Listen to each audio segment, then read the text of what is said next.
2018년 9월 24일 추석 연휴의 마지막 밤이었습니다. 세상은 명절의 끝자락에서 평온하게 잠들고 있었지만 충남 공주의 한 아파트 복도에는 서늘한 냉기만이 감돌고 있었습니다. 20대 대학생 박구는 현관문 비밀번호를 누르며 생각했습니다. 가서 부모님께 인사드리고 좀 쉬어야지. 띠띠띠띠 경쾌한 도어록 소리와 함께 문이 열린 그 순간. 훅. 익숙한 집 냄새가 아니었습니다. 코를 찌르는 역겨운 알코올 냄새, 그리고 무언가 부서진 듯한 매캐한 먼지 냄새. 본능적으로 등골에 소름이 돋았습니다. 신발장에는 낯선 흙발 자국이 거실로 이어져 있었고 그 끝인 안방 문 너머에서는 컥, 살려. 바람 빠지는 듯한 비명소리. 아버지였습니다. 박군의 머릿속이 하얗게 전멸했습니다. 신발을 벗을 새도 없었습니다. 그대로 안방 문을 걷어차고 들어간 박군의 눈앞에 펼쳐진 건 현실이 아닌 지옥이었습니다. 키 180cm, 몸무게 100kg가 넘는 거구의 사내. 술에 절어 눈이 풀린 50대 괴한이 칠순이 넘은 늙은 아버지를 바닥에 깔아뭉갠 채 목을 조르고 있었습니다. 어머니는 공포에 질려 구석에서 입을 틀어막은 채 떨고 있었고 아버지는 이미 얼굴이 검붉게 변해가고 있었습니다. 미친 새끼가. 이성의 끈이 끊어졌습니다. 박군은 괴성과 함께 거구의 괴한에게 몸을 날렸습니다. 하지만 술에 취해 고통마저 잊은 괴한은 마치 좀비 같았습니다. 박군이 떼어내려 하자 괴한은 짐승처럼 입을 벌려 박군의 팔뚝을 생으로 물어뜯었습니다. 악! 살점이 뜯겨나가는 끔찍한 고통. 선열이 낭자한 채 바닥을 뒹굴었지만 괴한은 멈추지 않고 다시 아버지에게로 향했습니다. 아버지가 죽는다. 내 눈앞에서 내 가족이 죽는다. 무기가 필요했습니다. 뭐라도 잡아야 했습니다. 그때 베란다 창가에 비스듬히 세워져 있던 은색 물체 하나가 눈에 들어왔습니다.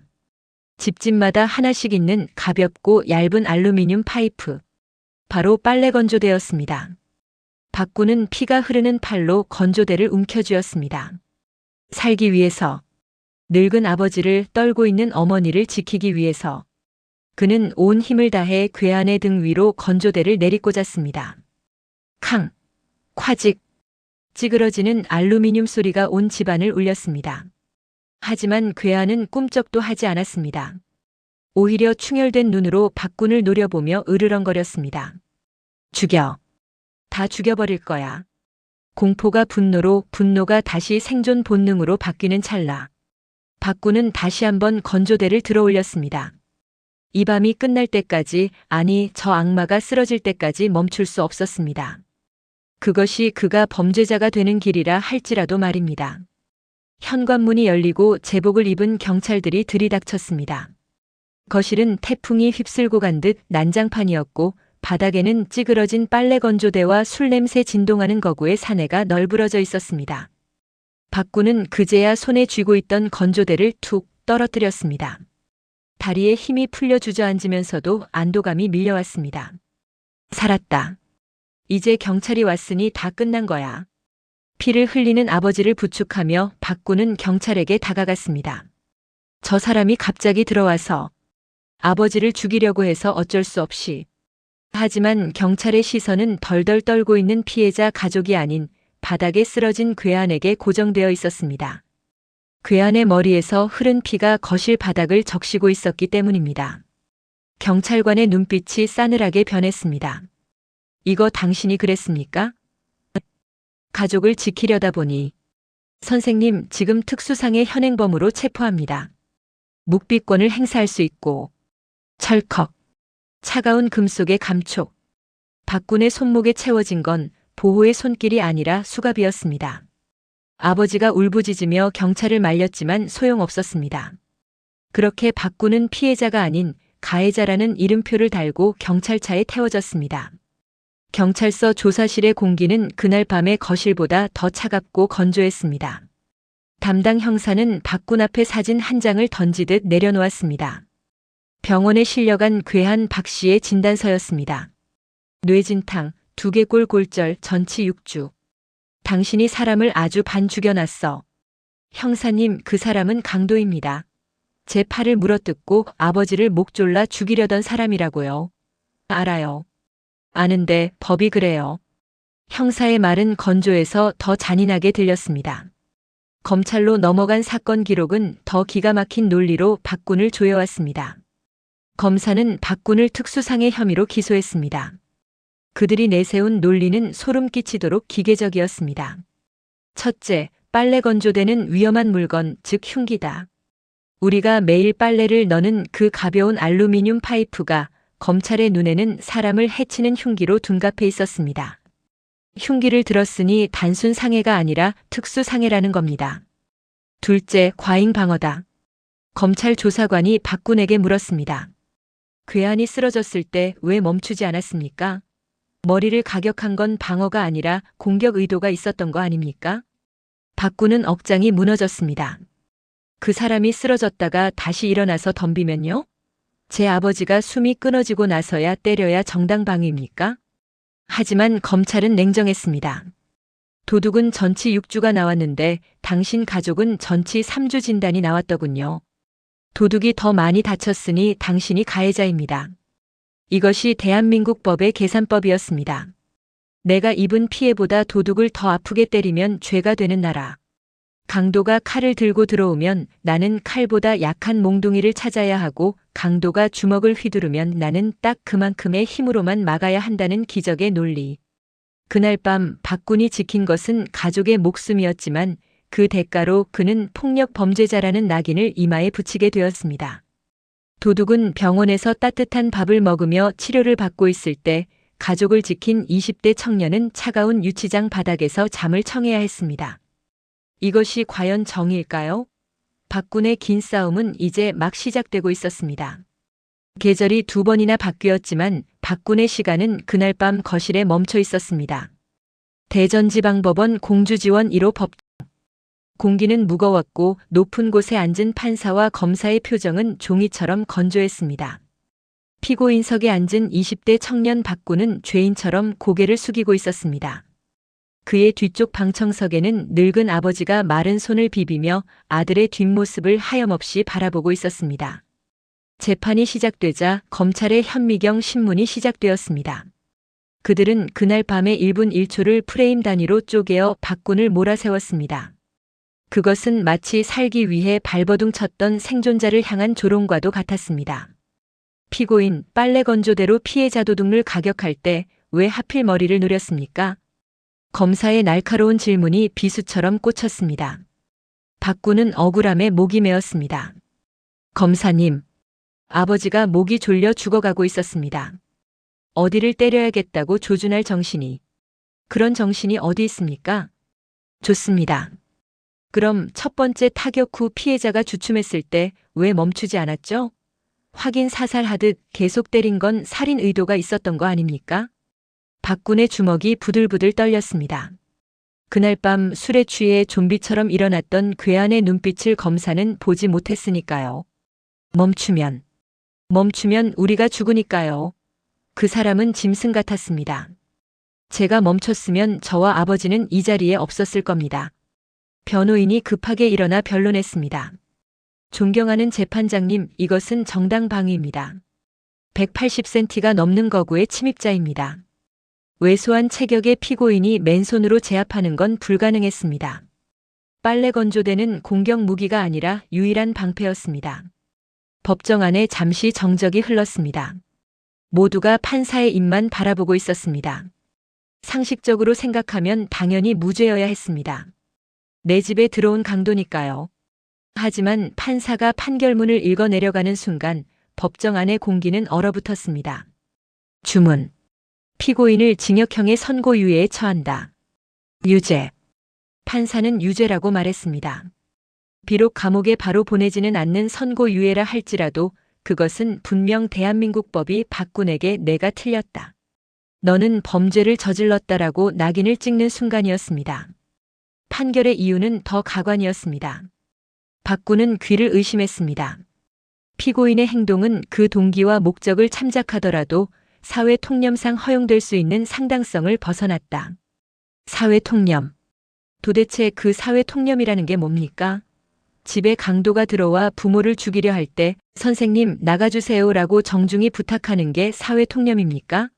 아니면 경찰이 올 때까지 얌전히 막고 있는 게 사회 통념입니까? 재판이 끝나고 법원을 나오는 길. 하늘은 야속하게 맑았습니다. 법원 앞 계단에서 칠순의 아버지는 아들의 손을 잡고 펑펑 눈물을 쏟았습니다. 미안하다. 못난 애비 만나서. 내가 힘이 없어서 내가 전과자가 되었구나. 아니에요, 아버지. 아버지 잘못 아니에요. 박구는 울고 있는 아버지의 등을 토닥였지만 속은 문드러지고 있었습니다. 현실은 영화보다 잔혹했습니다. 변호사 비용으로 집안 살림은 거덜이 났고 동네에는 사람을 반 죽여놓은 집안이라는 수군거림이 돌았습니다. 반면 병원에서 퇴원한 강도 박 씨는 피해자 행세를 하고 다녔습니다. 법이 자신을 피해자라고 인정해줬으니까요. 가해자가 큰 소리치고 피해자가 숨죽여야 하는 세상. 이 기막힌 모순 앞에서 박구는 선택해야 했습니다. 이대로 전과자라는 꼬리표를 달고 평생을 숨죽여 살 것인가. 아니면 계란으로 바위치기라는 걸 알면서도 다시 한번 법의 문을 두드릴 것인가. 박군의 눈빛이 달라졌습니다. 이건 단순히 자신의 무죄를 입증하는 문제가 아니었습니다. 자신이 유죄라면 대한민국 모든 아들딸들은 부모가 맞아 죽는 걸 구경만 해야 한다는 뜻이 되니까요. 항소하겠습니다. 끝까지 갑니다. 가진 것 없는 20대 청년이 거대한 사법 시스템을 향해 다시 한번 주먹을 쥐는 순간이었습니다. 그리고 이 외로운 싸움은 곧 대한민국 전체를 뒤흔들 거대한 파도가 될 준비를 하고 있었습니다. 자신의 집에 침입한 강도를 제압했는데 유죄라니요? 대한민국 정당방위 이대로 괜찮은가? 청와대 국민청원 게시판이 뜨겁습니다. 1심의 유죄 판결 이후 세상이 시끄러워졌습니다. 하지만 여론이 뜨거워질수록 박군의 속은 까맣게 타들어갔습니다. 세상의 응원이 고맙긴 했지만 법정은 여론으로 판결하는 곳이 아니었으니까요. 만약 2심에서도 유죄가 나온다면 그때는 정말 돌이킬 수 없는 전과자의 삶이 기다리고 있었습니다. 2019년 8월 운명의 항소심 선고 공판일. 대전지방법원의 공기는 1심 때와는 사뭇 달랐습니다. 방청석은 취재진과 시민들로 가득 찼고 팽팽한 긴장감이 법정을 감싸고 있었습니다. 검찰은 끝까지 물러서지 않았습니다. 피고인의 행위는 과잉방위입니다. 무죄가 선고된다면 법치주의의 근간이 흔들릴 것입니다. 검사의 목소리는 여전히 차갑고 단호했습니다. 그들은 법의 안정성을 이야기했지만 박군에게는 그저 기계적인 폭력으로 들릴 뿐이었습니다. 박군은 마지막 최후 진술에서 떨리는 목소리로 입을 열었습니다. 판사님, 저는 법을 잘 모릅니다. 하지만 그날 밤 제가 건조대를 들지 않았다면 지금 이 자리에 제 아버지는 계시지 않았을 겁니다. 다시 그날로 돌아간다 해도 저는 똑같이 했을 겁니다. 가족을 지키는 것이 죄라면 달게 받겠습니다. 방청석 곳곳에서 훌쩍이는 소리가 들렸습니다. 아버지의 고개는 무릎 사이로 깊이 파묻혀 있었습니다. 재판장이 기록을 덮었습니다. 그리고 안경 너머로 피고인석의 박군을 오랫동안 응시했습니다. 그 침묵의 10초가 10년처럼 느껴졌습니다. 마침내 재판장의 입이 열렸습니다. 주문. 법정 안의 모든 숨소리가 멈췄습니다. 원심 판결을 파기한다. 피고인은 무죄. 무죄. 죄가 없다. 재판장의 판결 이유는 대한민국 사법 역사에 남을 명문이었습니다. 당시 상황은 피고인과 가족의 생명에 대한 심각한 위협이 있던 긴박한 상황이었다. 자신의 집 안방이라는 사적인 공간에서 한밤중에 술 취한 거구의 침입자를 마주한 공포는 겪어보지 않은 사람은 짐작하기 어렵다.